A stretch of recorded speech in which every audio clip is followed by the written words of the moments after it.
I give to you the story about a man, a human being, not one who is kind, rather intentionally deceiving.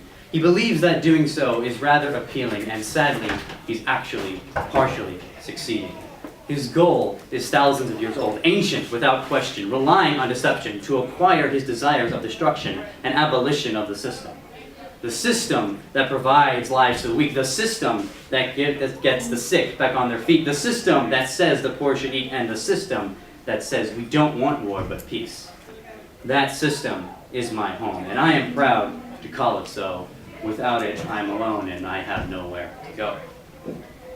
That system is the Jewish homeland, and those were the principles for which it stands. Equality to every race, equality to every man and woman, and that's why it's better because we all work together despite race and despite gender.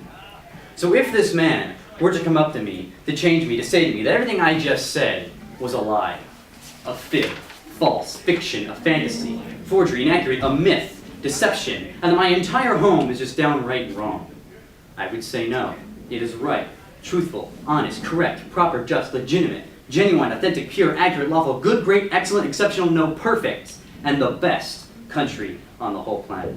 I would tell him how my ancestors were exiled from the land that they came from, how they fought to get back to the land that they came from, how they died to get back to the land that they came from, and how they succeeded, and now how I have the land back where I came from.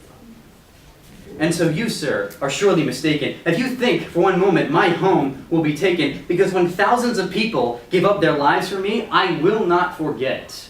Guaranteed. But oh, what do you care, would be something he would say. What's the point of fighting for desert anyway?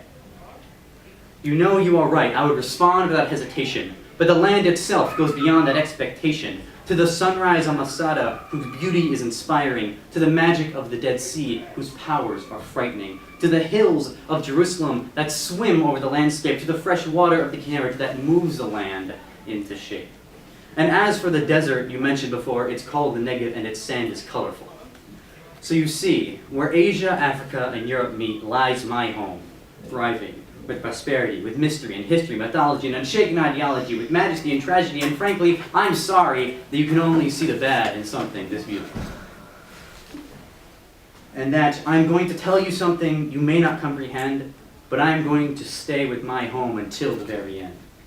And so if the day were to come where I met such a man, I would only speak the truth and say what I meant. And what I meant is what I will say, and what I will say is what I just said. Thank you.